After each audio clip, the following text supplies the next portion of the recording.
যেদিন কিয়ামতের ময়দানে কায়েম হবে, সূর্যটা অর্ধ হাত উপরে এসে যাবে। এই সূর্যটা যখন অর্ধ হাত উপরে আসবে, এত ভয়াবহতা রূপ ধারণ করবে। এই সূর্যটা যখন অর্ধ হাত উপরে আসবে, এই সূর্য বর্তমান জমিন থেকে সূর্যের দূরত্ব হলো 9,30,00,000 মাইল উপরে। জমিন থেকে সূর্য 9,30,00,000 মাইল উপরে অবস্থান করতেছে। এরপরে যখন ভালোভাবে রৌদ্র ওঠে, মানুষ ঘরে থাকতে পারে না, এসি ছাড়া থাকতে পারে না, মানুষ পাগল হয়ে যায়। আল্লাহ রাব্বুল আলামিন বলে, পরকালে কিয়ামতের ময়দানে কঠিন মাহশরের দিনে যেদিন সূর্যটা অর্ধ হাত উপরে এসে যাবে, ওই সূর্যের 12টার অধিক মুখ রয়েছে। প্রত্যেকটা মুখ জমির দিকে ফিট করা থাকবে, হাসরের মাটির দিকে ফিট করা থাকবে। আর এই সূর্যের তাপে মানুষের মগজগুলো ঠাস ঠাস করে ফাটতে থাকবে, কারো পা পড়ে ওপর দিয়ে উঠতে থাকবে, মানুষগুলো পাগল হয়ে যাবে। আল্লাহ রাব্বুল আলামিন বলে, ইয়া আইয়ুহান নাসু ইত্তাকু রাব্বাকুম ইন্না জালজালাতাস সাআতি শাইউন আযীম ইয়াওমা তারাউনাহা তাযহালু কুল্লু মুরদিআতিন عما أرضعت وتضع كل ذات حمل حملها وترى الناس سكارى وما هم بسكارى ولكن عذاب الله شديد যেদিন কিয়ামতের ময়দানে কায়েম হয়ে যাবে, আল্লাহ রাব্বুল আলামিন বলবে, ইয়া আইয়ুহান নাসু ইত্তাকু রাব্বাকুম, হে দুনিয়ার মানুষ সকল, তোমরা তোমাদের রবকে ভয় করো, কারণ তোমাদের সামনে এমন একটা দিন আগমন করতেছে, এমন একটা সময় তোমাদের সামনে আসতেছে যেদিন গর্ভধারিণী মা গর্ভ প্রসব করবে, কোনো টের পাবে না। দুগ্ধধারিণী মা দুধের সন্তানের কথা বলে যাবে। পরিস্থিতি কত খারাপ হলে দুগ্ধধারিণী মা তার দুধের সন্তানকে বলতে পারে, গর্ভধারিণী মা গর্ভ প্রসব করতে পারে। এমন একটা কঠিন মুহূর্ত যখন কিয়ামতের ময়দানে হবে, হাসরের ময়দানে হবে।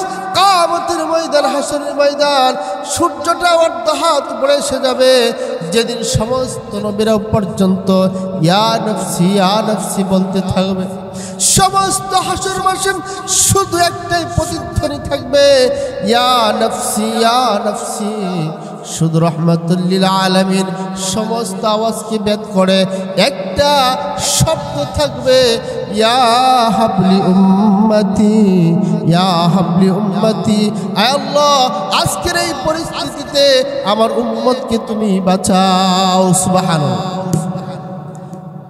যে কিয়ামতের ময়দানে কঠিন ভয়াবহতা দেখে মা তার সন্তানকে ভুলে যাবে, বাবা তার সন্তানকে ভুলে যাবে, ভাই তার ভাইকে বলে যাবে, বোন তার ভাইকে বলে যাবে, একজন আরেকজনকে দেখে পলায়ন করবে। কারণ হলো পরিস্থিতির এত গোলাটে হবে যে না পলায়ন করে কোনো উপায় থাকবে না।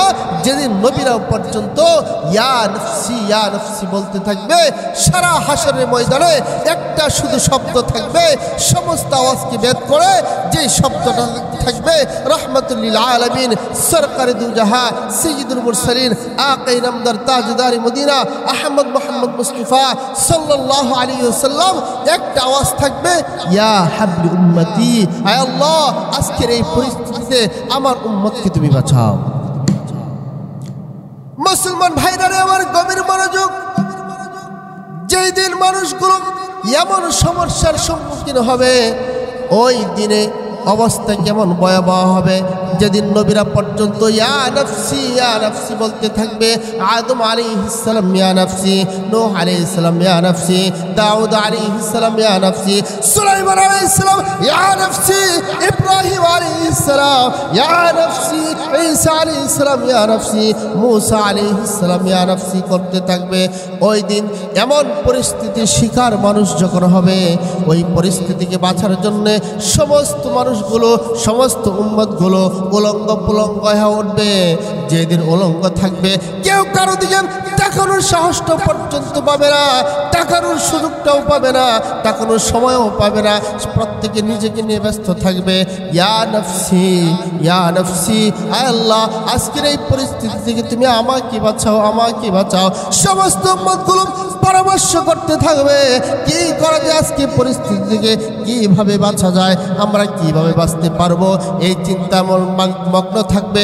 সমস্ত মানুষগুলো পরামর্শ করতে থাকবে। চলো আমরা যাই আদম আলাইহিস সালাম, আমাদের আদি পিতা আদম আলাইহিস সালামের কাছে যাই। আদম আলাইহিস সালামের কাছে গিয়ে বলি, হে আদি পিতা আদম, আপনি পৃথিবীতে সবার আগে এসেছেন, সবার আগে আপনাকে আল্লাহ সৃজন করেছেন, সৃষ্টি করেছেন, আপনি পৃথিবীতে এসেছিলেন। আরে বাবা আদম, আপনার কাছে আমরা এসেছি। আজকের যে পরিস্থিতি, হাসরের ময়দানে কঠিন অবস্থা দেখতেছি, আমরা জান্নাতে যাই বা জাহান্নামে যাই পরের কথা, কিন্তু যেই কোনো মূল্যে হোক আজকের এই পরিস্থিতি থেকে আমরা পরিত্রাণ পেতে চাই। হ্যাঁ বাবা আদম, আপনি আল্লাহর কাছে সুপারিশ করুন, আল্লাহ তাআলা আপনার কথা শুনবেন। আপনি আল্লাহর কাছে সুপারিশ করুন যেন আল্লাহ হাসরে বিচার শুরু করে, আমরা জান্নাতে যাই বা জাহান্নামে যাই পরে কথা, কিন্তু এই এই হাসরের ময়দানের পরিস্থিতি থেকে আমরা বাঁচতে চাই। মানুষগুলো বলবে, আল্লাহ আল্লাহর পয়গম্বর আদম আলাইহিস সালামের কাছে গিয়ে বলি, বাবা আমরা জান্নাতে যাই বা জাহান্নামে যাই পরে কথা, কিন্তু এই হাসরের ভয়াবহতা থেকে বাঁচতে চাই, আপনি আল্লাহর কাছে গিয়ে দরখাস্ত করুন। কিন্তু আদম আলাইহিস সালাম বলবে, না না না আমি পারবো না। আদম আলাইহিস সালাম বলবে, না রে উম্মত না, আমি পারবো না, কারণ আল্লাহ রাব্বুল আলামিন আমাকে প্রথম সৃজন করেছিলেন, সৃষ্টি করেছিলেন, জান্নাত দিয়েছিলেন, জান্নাতের নাজ নিয়ামত আমার কদমে আল্লাহ তাআলা ফেলে দিয়েছিলেন। আল্লাহ তাআলা বলেছিলেন, আদম তোমার যা ইচ্ছা তা খাও, যেখানে ইচ্ছা সেখানে যাও, তোমার কোনো বাধা নাই, কিন্তু ক্বালা হাযিহিশ শাজারা ফাতাকুনা মিনাল যালিমিন।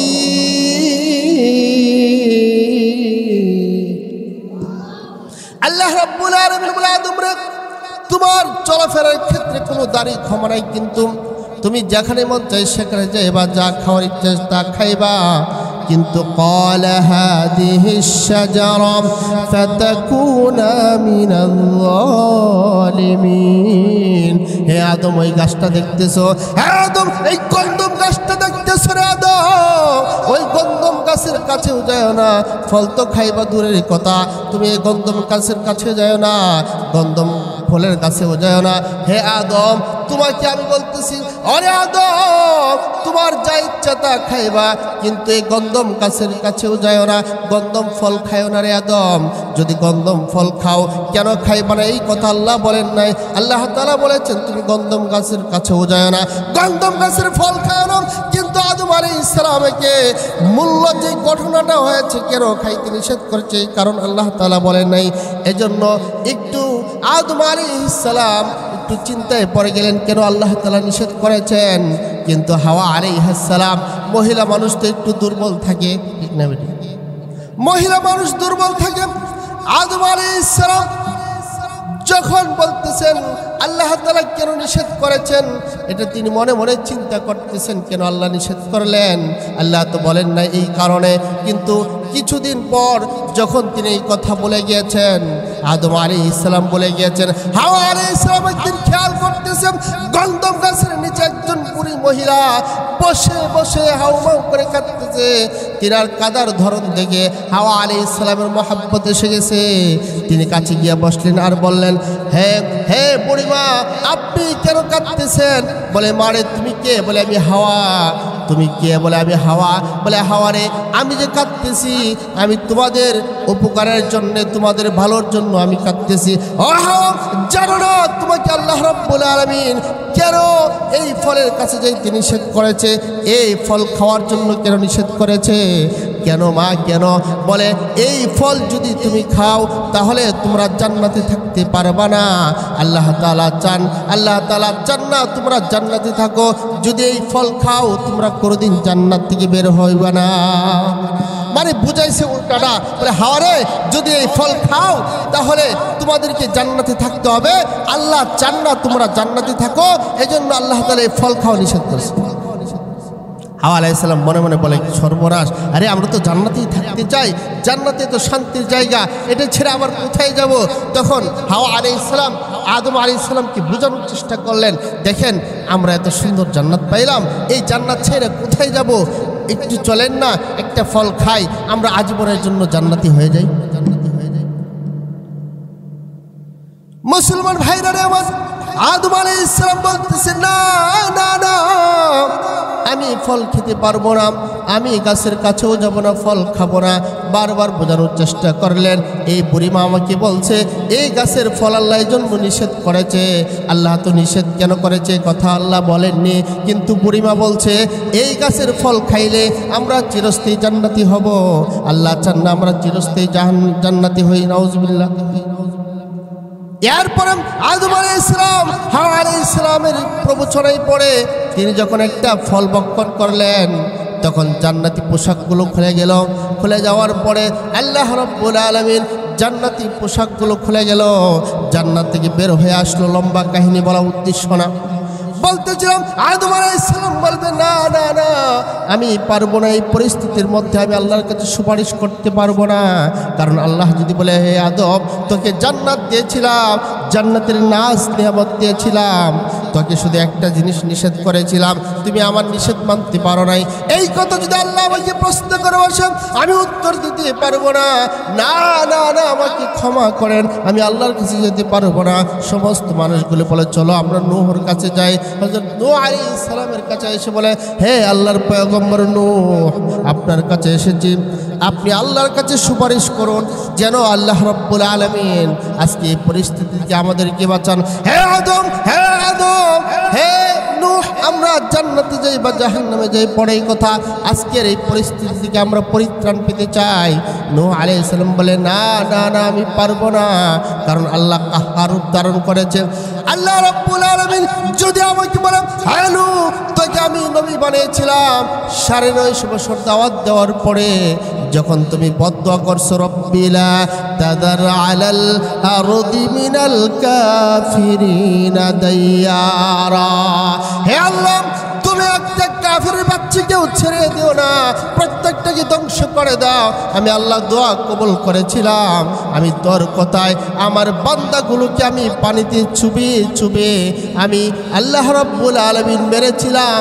ও আদম, যদি আজকে আল্লাহ জিজ্ঞেস করে, আমি উত্তর দিতে পারবো না, উত্তর দিতে পারবো না, না না না, আমি চাইতে পারবো না, আমি সুপারিশ করতে পারবো না, আমাকে ক্ষমা করেন, অন্য নবীর কাছে চলে যান। এইভাবে সমস্ত মানুষগুলো পাগলের মতো হয়ে যাবে, প্রত্যেকটা নবীর কাছে যাবে। আদম আলাইহিস সালাম, নূহ আলাইহিস সালাম, দাউদ আলাইহিস সালাম, সুলাইমান আলাইহিস সালাম, সকলের কাছে যখন মানুষগুলো যাবে, যাওয়ার পরে সমস্ত মানুষগুলো পাগল হয়ে যাবে, সমস্ত মানুষগুলো পেরেশান হয়ে যাবে, কারো কাছে যখন স্থান না পাবে মানুষগুলো পাগল হয়ে যাবে। এবার সর্বশেষ মুসা আলাইহিস সালামের কাছে আসবে। মুসা আলাইহিস সালাম কি উত্তর দিবেন? ঈসা আলাইহিস সালামের কাছে আসবে। ঈসা আলাইহিস সালাম বললেন, আমি পারবো না, কিন্তু তোমাদেরকে একটা সাজেশন দিচ্ছি, ওই সাজেশন অনুপাতে যদি তোমরা চলো, আজকে তোমরা মুক্তি পেতে পারো।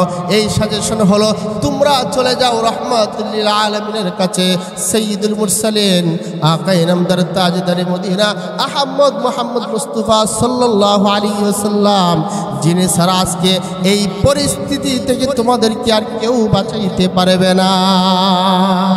সমস্ত মানুষগুলো নবীকে তালাশ করতে থাকবেন। আরে নবীকে কোথায় পাবে? ওয়া মিনাল লাইলি ফাতাহাজ্জাদ বিহি নাফিলাতাল লাক আসা আইয়াবআতাকা রাব্বুকা মাকামান মাহমুদা। আল্লাহ রাব্বুল আলামিন আমার হাবিবকে এমন একটা শ্রেষ্ঠত্বর দান ঘোষণা করেছেন, নবীর আমল দেখে আল্লাহ তাআলা এতটাই সন্তুষ্ট হয়েছেন।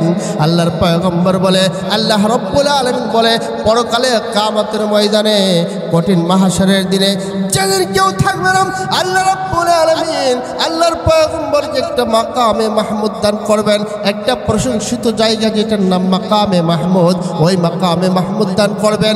ওই মাকামে মাহমুদ আল্লাহর পয়গম্বর সেজদায় পড়ে যাবেন, সেজদায় পড়ে উম্মতের জন্য কান্নাকাটি করবেন। এইভাবে সমস্ত মানুষগুলো হন্যপন্ন হয়ে আল্লাহর হাবিবকে খুঁজতে থাকবে। ঈসা আলাইহিস সালাম রাহবরি করাইয়া আল্লাহর পয়গম্বরের কাছে নিয়ে হয়ে যাবে। সমস্ত মানুষগুলো বলবে ইয়া রাসূলুল্লাহ, ইয়া হাবিবাল্লাহ, ওগো আল্লাহর পয়গম্বর গো, আমরা আপনার কাছে এসেছি ইয়া রাসূলুল্লাহ, ইয়া হাবিবাল্লাহ। আজকের যেই পরিস্থিতি, হাসরের যেই পরিস্থিতি ইয়া রাসূলুল্লাহ, সহ্য করবার পারি না। ওগো আল্লাহর পয়গম্বর, এখন কি করবার চাও? বলে ইয়া রাসূলুল্লাহ, জান্নাতে যাই বা জাহান্নামে যাই পরে কথা, কিন্তু আমরা আজকের এই হাসরের মাঠ থেকে পরিত্রাণ পেতে চাই। আপনারা কি বলেন, হাসরের ময়দানে চাইতে জাহান্নামের আযাব কি সহজ হবে আর কঠিন হবে? কঠিন, অনেক কঠিন হবে। এরপরেও মানুষগুলো বলে আল্লাহর হাবিব, আপনার কাছে বড় আশা নিয়ে ভরসা নিয়ে এসেছি, সমস্ত নবীর কাছে গিয়েছিলাম। ওগো আল্লাহর হাবিব, আদম আলাইহিস সালামের কাছে গিয়েছি, আদম আলাইহিস সালাম আমাদেরকে তাড়িয়ে দিয়েছে। নূহ আলাইহিস সালামের কাছে গিয়েছি, নূহ আলাইহিস সালাম আমাদেরকে তাড়িয়ে দিয়েছে। দাউদ আলাইহিস সালামের কাছে আমরা গিয়েছি। ওগো আল্লাহর পয়গম্বর, দাউদ আলাইহিস সালাম আমাদেরকে তাড়িয়ে দিয়েছে। আমরা ইব্রাহিম আলাইহিস সালামের কাছে গেছি, ইব্রাহিম আলাইহিস সালাম আমাদেরকে তাড়িয়ে দিয়েছেন। আমরা মুসা আলাইহিস সালামের কাছে গেছি, মুসা আলাইহিস সালাম আমাদেরকে তাড়িয়ে দিয়েছে। ওগো আল্লাহর পয়গম্বর গো, সর্বশেষ আমাদেরকে আস্থাভাজন জায়গা হলেন আপনি, আপনার কাছেও আমরা এসেছি। যদি আপনি আমাদেরকে তাড়িয়ে দেন, আমরা কার কাছে যাব, কার কাছে দরখাস্ত করব? ওগো আল্লাহর পয়গম্বর, আপনার কাছে এসেছি, দয়া করে আপনি যদি দোয়া করেন, আল্লাহ রাব্বুল আলামিন আপনার দোয়া কবুল করবে। আল্লাহ তাআলা বলেছেন, কেউ সুপারিশ করুক বা না করুক, হে আল্লাহর পয়গম্বর, আল্লাহ রাব্বুল আলামিন বলবে ইসফাতু সাফা, ওগো পয়গম্বর মুহাম্মদ, কারো সুপারিশ গ্রহণ করে বা না করে আপনি বিশ্ব নবীর সুপারিশ আমি আল্লাহ কোনোদিন বাদ দিব না। সুবহানাল্লাহ, সুবহানাল্লাহ। ওগো আল্লাহর পয়গম্বর, যখন সমস্ত মানুষগুলো নবীজির কাছে কাকুতি মিনতি করবে, নবী আবার সিজদায় পড়ে কান্নাকাটি শুরু করবে। জিবরাইলকে আল্লাহ পাঠাইবেন, জিবরাইল যা যা আমার পয়গম্বরের কান্না আমি আল্লাহর করুণা ঘরে পৌঁছলে আমি আল্লাহ সব বরদাস্ত করতে পারি, কিন্তু নবীজির কান্না আমি বরদাস্ত করতে পারি না। হে জিবরাইল যা যা আমার পয়গম্বরকে গিয়ে বল ইসফাতু সাফা, নবী যেন সুপারিশ করে। আজকে কারো সুপারিশ গ্রহণ না করলেও আমার পয়গম্বরের সুপারিশ আমি আল্লাহ গ্রান্টেড করব। ওই দিন আল্লাহর পয়গম্বর সিজদায় পড়ে যাবে। আল্লাহ রাব্বুল আলামিনের কাছে জিবরাইলের কাছে বলবে, জিবরাইল আল্লাহর কাছে গিয়ে বলো, আল্লাহ যদি আমার দোয়া কবুল করে হাসরের ময়দান শুরু করতে, হাসরের বিচার শুরু করতে, মানুষগুলো জান্নাতে যাবে জাহান্নামে যাই পড়ে কথা, কিন্তু হাসরের ভয়াবহতা থেকে মানুষগুলো বাঁচার কোনো সুযোগ নাই। এইবার আল্লাহ রাব্বুল আলামিন বিশ্ব নবীর কথা রাখার জন্যে হাসরের বিচার শুরু করবেন। হাসরের বিচার শুরু করার পরে এবার স্টেজ করা হবে, নবীরা থাকবে, দুইটা চেয়ার থাকবে, একজন প্রধান অতিথি, একজন বিচারপতি। বিচারপতি থাকবেন আল্লাহ রাব্বুল আলামিন, প্রধান অতিথি থাকবেন মুহাম্মাদুর রাসূলুল্লাহ সাল্লাল্লাহু আলাইহি ওয়াসাল্লাম। বিচার হাসরের মাঠ কায়েম হয়ে যাবে, বিচার শুরু হয়ে যাবে। বিচার শুরু হওয়ার পূর্বে আল্লাহ রাব্বুল আলামিন ওই হাসরের ময়দানে দুইটা ব্যক্তির সম্বন্ধে ফয়সালা হবে, তোমাদের কোনো বিচার হবে না, তোমরা বিনা হিসাবে জাহান্নামী। নাউজুবিল্লাহ, দুইজনের বিনা হিসেবে জাহান্নামী হওয়ার কথা শুনে একজন জাহান্নামের দিকে দৌড় মারবে। আল্লাহ রাব্বুল আলামিনের পাশে জিবরাইল দাঁড়ানো থাকবে। আল্লাহ রাব্বুল আলামিন বলবে, জিবরাইল ওই পাগল জাহান্নামে দৌড় দিল কারণ কি? জাহান্নামে সব কিছু আছে, জাহান্নামে আগুন আছে, এটা কি জানে না? তখন আল্লাহ জিবরাইল আলাইহিস সালাম বলবে, আল্লাহ ডাক দিয়ে জিজ্ঞেস করেন জানে কিনা। তখন আল্লাহ রাব্বুল আলামিন জিবরাইলের মাধ্যমে লোকটাকে ডাকাবেন, ডাকায় জিজ্ঞেস করবেন, হে বান্দা, তোমাকে জাহান্নামে বলার সাথে সাথে জাহান্নামের দিকে দৌড় মারলে কারণ কি? বলে, আইবার আলাহি, আপনার দুনিয়াতে কোনো হুকুম পালন করতে পারি নাই, দুনিয়াতে কোনো আপনার আদেশ পালন করতে পারি নাই, বিধায় আপনি জাহান্নামে দিয়েছেন। আজকে যদি কোটি কোটি মানুষের সামনে আপনার একটা হুকুম আমি মানতে পারি, এজন্য আপনার এই হুকুম যেন আমি মানতে পারি, এজন্য আমি আপনার হুকুম মানার জন্য আমি জাহান্নামের দিকে দৌড় মারছি। আল্লাহ রাব্বুল আলামিন বলবে, বান্দা তোর যদি এটাই হয় আমি আল্লাহর হুকুম মানা, যা বান্দা যা, আমি আল্লাহ দয়া করে মায়া করে তোর তামাম জিন্দেগির সমস্ত গুনাহগুলো ক্ষমা করে আমি আল্লাহ থেকে জান্নাতি ঘোষণা করলাম। সুবহানাল্লাহ। এবার দ্বিতীয় ব্যক্তি যায় আবার পিছায়, যায় আবার আগায়, আবার যায় আবার আগায়। আল্লাহ রাব্বুল আলামিন বলে, বান্দা তোর আবার কি হইল? ওই বান্দা বলে, আল্লাহ দুনিয়াতে শুনেছি তুমি নাকি দয়ার সাগর, মায়ার সাগর। আল্লাহ তোমার রহমতের দিকে তাকিয়ে আছি। আল্লাহ তুমি নাকি দয়ার সাগর, মায়ার সাগর। আল্লাহ আমি গুনাহ করেছি, অন্যায় করেছি, অপরাধ করেছি, তোমার রহমতের দিকে তাকিয়ে আছি। আল্লাহ আমি আলেমদের কাছে শুনেছি তোমার দয়া নাকি অনেক বেশি। আল্লাহ রাব্বুল আলামিন বলবে, বান্দা তুই যেহেতু আমার রহমতের দোহাই দিয়েছি, যা বান্দা যা, আমি আল্লাহ রহমান এবং রাহিম, আমি আল্লাহ রহমান এবং রাহিমের খাতিরে তোকেও মাফ করে দিলাম। এবার হাসর বিচার শুরু হবে। এবার হাসর বিচার শুরু হওয়ার পরে কিছু কিছু মানুষের চেহারা কালো হয়ে যাবে। ইয়াউমা তাবিয়াদ্দু উজুহু ওয়া তাসওয়াদ্দু উজুহ ফাআম্মাল্লাযীনা ওয়াদ্দাত উজুহুম ফাফি রাহমাতিল্লাহ হুম ফিহা খালিদুন। আল্লাহ রাব্বুল আলামিন বলবে, হে দুনিয়ার মানুষেরা শোনো, কিয়ামতের ময়দানে, কঠিন মাহশরের দিনে কিছু কিছু মানুষের চেহারা উজ্জ্বল হয়ে যাবে, আবার কিছু কিছু মানুষের চেহারা কালো হয়ে যাবে। যাদের চেহারা কালো হবে তাদেরকে বলা হবে, আকাফারতুম বাদা ঈমানিকুম, তোমরা কি ঈমান আনার পরে আবার কুফরি গ্রহণ করেছো, ঈমান আনার পরে কাফের হয়ে গেছো। আকাফারতুম বাদা ঈমানিকুম ফাযুকুল আযাব বিমা কুনতুম তাকফুরুন। অতএব তোমরা তোমাদের আযাব থেকে নাও, যেই কারণে তোমরা কুফরি বরণ করেছো। কিয়ামতের দিনে কিছু কিছু মানুষের চেহারা কালো হবে। আরে কাদের চেহারা কালো হবে? যারা দুনিয়াতে আল্লাহর হুকুম পালন করে নাই, নবীর তরিকায় চলে নাই, আল্লাহর হুকুমের দ্বার দাঁড়ে নাই, নবীর সুন্নতের দ্বার দাঁড়ে নাই, তাদের চেহারা কালো হয়ে যাবে। আর আল্লাহ বলবে, আকাফারতুম বাদা ঈমানিকুম, তোমরা কি ঈমান আনার পরে কুফরি বরণ করেছো? আরে ঈমান আনার পরে আবার কেমনে কুফরি হয়ে যায়? মুহতারাম হাজরিন, লম্বা কাহিনী বলতেছিলাম। আল্লাহ রাব্বুল আলামিন বলবে, আবার কিছু কিছু মানুষের চেহারা সাদা হয়ে যাবে, ফর্সা হয়ে যাবে, তাদেরকে বলা হবে ফাফিম রাহমাতিল্লাহি হুম ফিহা খালিদুন।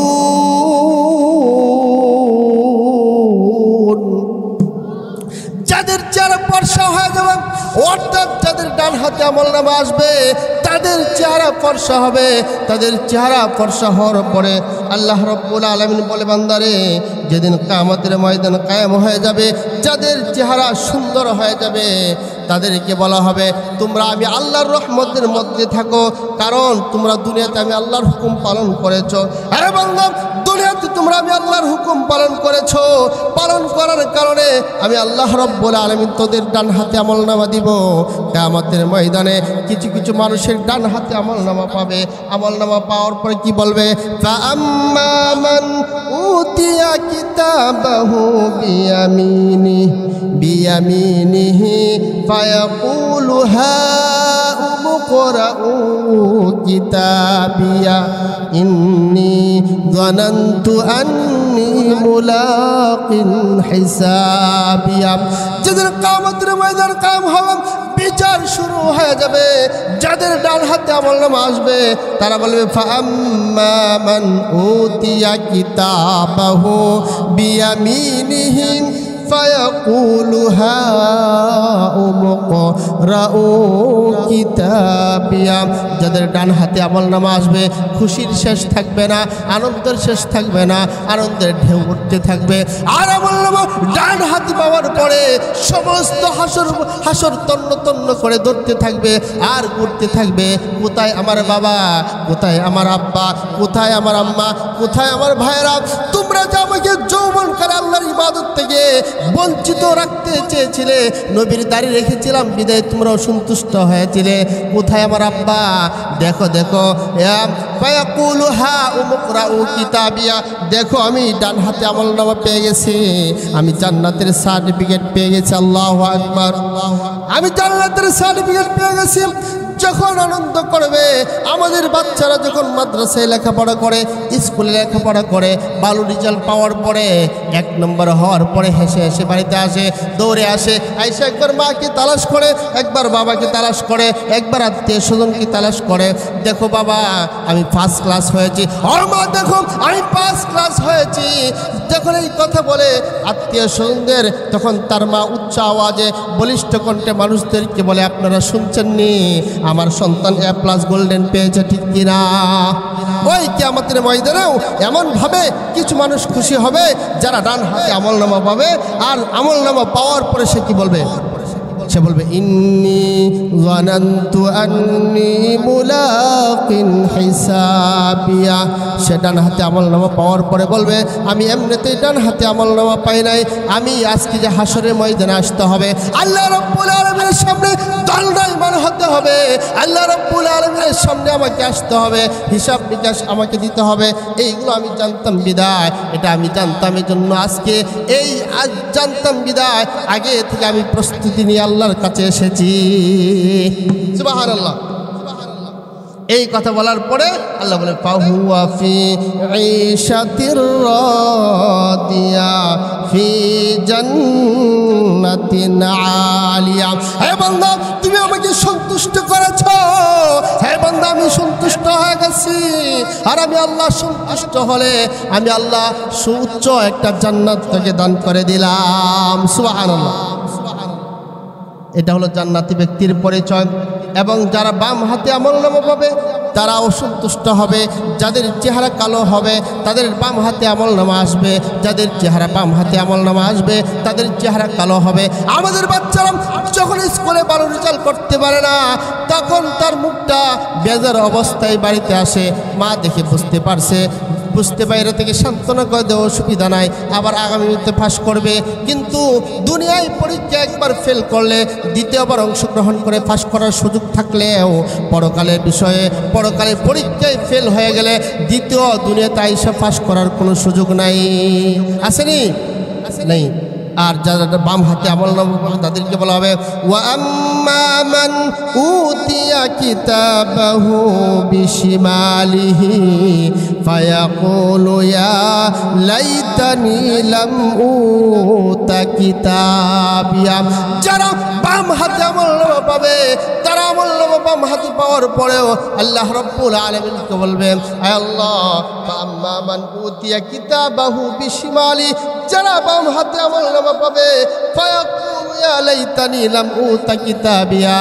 যদি আজকে আমলনামা আমাকে দেখানো না হতো, যদি আমাকে আজকে বিচারের সম্মুখীন করা না হতো, যদি আজকে আমি আমলনামা না পাইতাম, ওই দিন মুসলিমরা অপরাধীরা আল্লাহ রাব্বুল আলামিন কি বলবে?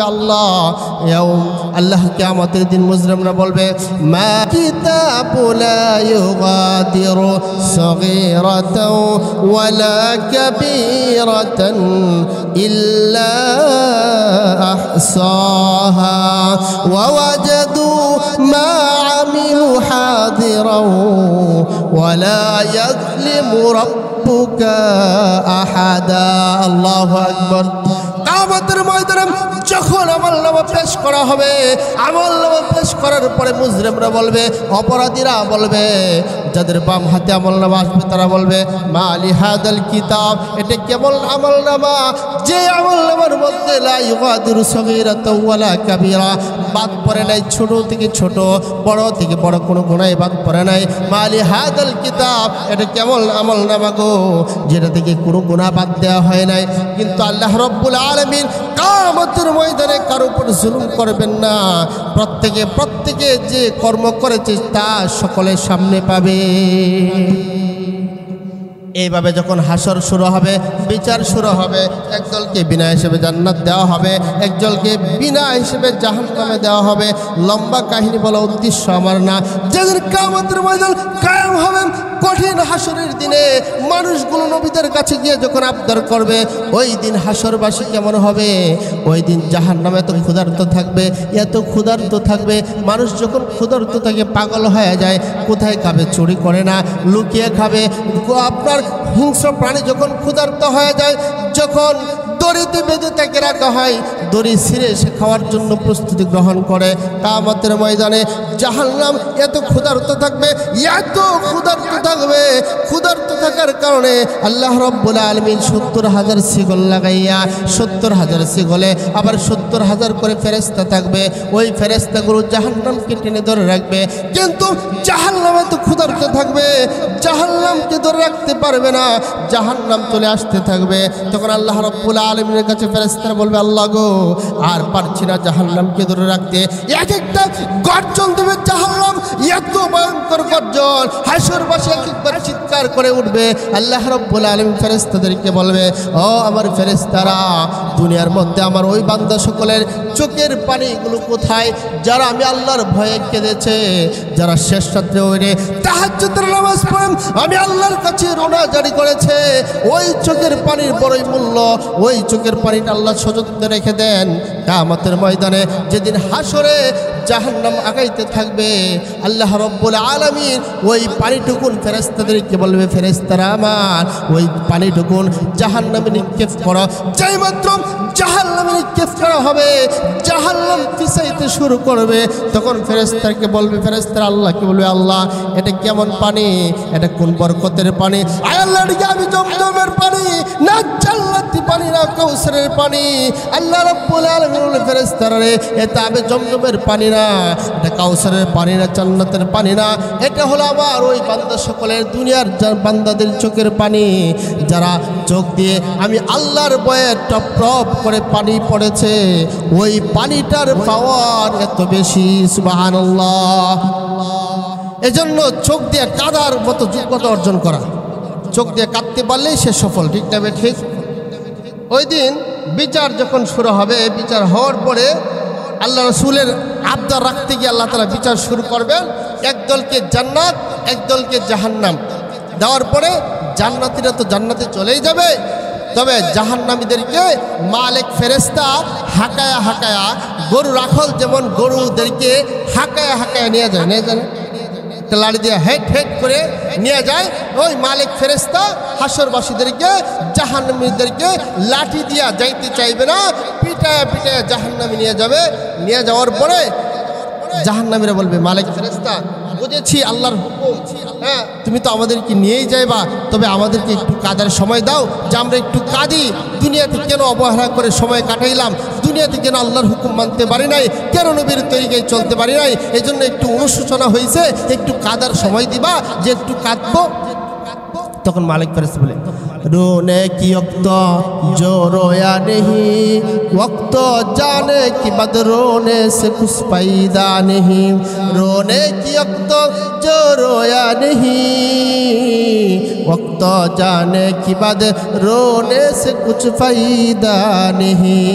मालिक ফেরেশতা বললেন, যখন কাদার সময় ছিল, আফসোস করার সময় ছিল দুনিয়ার মধ্যে, যদি দুনিয়ার মধ্যে আফসোস করো নাই, কাঁদো নাই, এখন আর কাইদা লাভ নাই, এখন আর আফসোস করে লাভ নাই। আমি মালিক ফেরেশতা যদি তোমাদেরকে কাদার সময় দেই আর তোমরা কাঁদতে থাকো, কাঁদতে কাঁদতে চোখের পানি শেষ হয়ে যাবে, চোখ দিয়ে অশ্রু রক্ত প্রবাহিত হবে, রক্ত শেষ হয়ে যাবে, কিন্তু আজকের এই কাদার কোনো ফলাফল থাকবে না। ওই দিন আফসোস করে কেঁদে কোনো লাভ নাই, কাঁদলে কোনো লাভ হবে না। এই হায়াত থাকতেই হায়াতের মর্ম বুঝতে হবে, এই হায়াত থাকতেই আমাকে কদর করতে হবে। বলতেছিলাম, যখন মালিক ফেরেশতা জাহান্নামীদেরকে জাহান্নামে নিয়ে যাবে আর জান্নাতীরা জান্নাতে যাবে, জান্নাতে যাওয়ার পরে মালিক ফেরেশতা জাহান্নামী চলে যাওয়ার পরে জান্নাতীরা যখন জান্নাতে চলে যাবে, জান্নাতে যাওয়ার পরে আল্লাহ রাব্বুল আলামিন বিশাল নাজ নেয়ামত তাদেরকে দান করবেন, বিশাল অট্টালিকা দান করবেন। দান করার পরে তারা একদল পাগল বলবে যে সব পাইলাম, এত সুন্দর করে যা জান্নাত বানাইলো তাকে তো পাইলাম না। সুবহানাল্লাহ।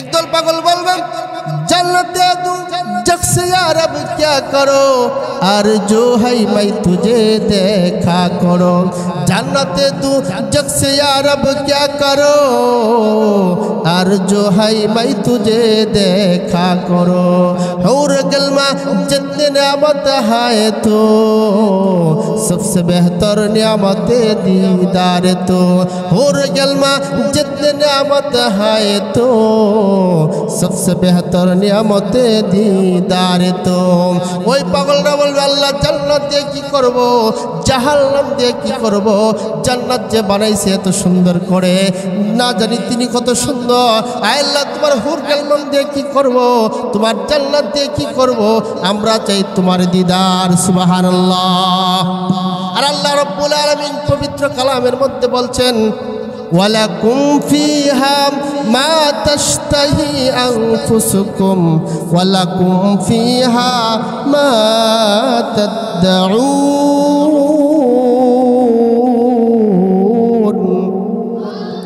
আল্লাহ রাব্বুল আলামিন বলেছে জান্নাতীরা জান্নাতে যাওয়ার পরে তাদের মন যা চাইবে তাই পাইবে আল্লাহ রাব্বুল আলামিন ডাক বলে ফেরেশতারে ব্যবস্থা করো আল্লাহ রাব্বুল আলামিন দুইটা নূর রয়েছে একটা নূরে জালালি একটা নূরে জামালি একটা হলো নূরে জালালি তিক্ত নূর আরেকটা হলো মিষ্টি নূর দুটোটাই আল্লাহ রাব্বুল আলামিন দুনিয়াতে প্রকাশ করেছে একটা হলো মিষ্টি নূর সেটা হলো চন্দ্র চন্দ্রের দিকে সারা রাত্রি তাকিয়ে থাকা যায় আর তিক্ত নূর হলো সূর্য সূর্যের দিকে এক সেকেন্ড তাকানো যায় না আল্লাহ রাব্বুল আলামিন কিয়ামতের ময়দানে কঠিন মাহশারে প্রথম জালালি নূর নিয়ে যখন বান্দাদের সামনে আসবে আল্লাহ রাব্বুল আলামিন তিক্ত নূর নিয়ে যখন আসবে সমস্ত হাজরবাসী পাগল হয়ে যাবে বেহুশ হয়ে যাবে বেহুশ হয়ে কয়েক হাজার বছর পর্যন্ত বেহুশ থাকবে এরপর আল্লাহ নূরে জামালি নিয়ে মিষ্টি নূর নিয়ে যখন হাসরবাসীর কাছে আসবে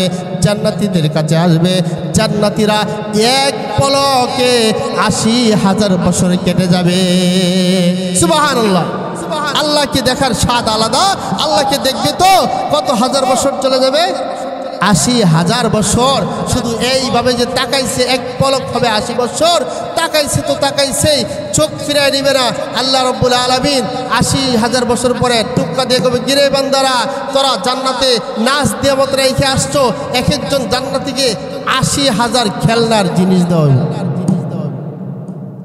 কয় হাজার ৮০,০০০ দেওয়া হবে সর্বনিম্ন ৮০,০০০ দেওয়া হবে হুর দেওয়া হবে ৭০টা তখন আল্লাহ রাব্বুল আলামিন আসার পরে বান্দাদেরকে বলে বান্দারে তোরা তো আমি আল্লাহকে দেখেছো তোমাদের হুর গেলমানরা তোমাদের জন্য ওয়েট করছে আল্লাহ হুর গেলমান দরকার নাই তোমাকে সারা জীবন দেখতে চাই সুবহানাল্লাহ আল্লাহ বলবে বান্দা আমি তো তোদের হয়ে গেলাম সুবহানাল্লাহ এজন্য ওই কিয়ামতের ময়দানে ওই পরিস্থিতি থেকে বাঁচার জন্য ওই পরিস্থিতিকে মোকাবেলা করার জন্য আমাদের কি করতে হবে আল্লাহর হুকুম মানতে হবে নবীর তরিকায় চলতে হবে ইনশাআল্লাহ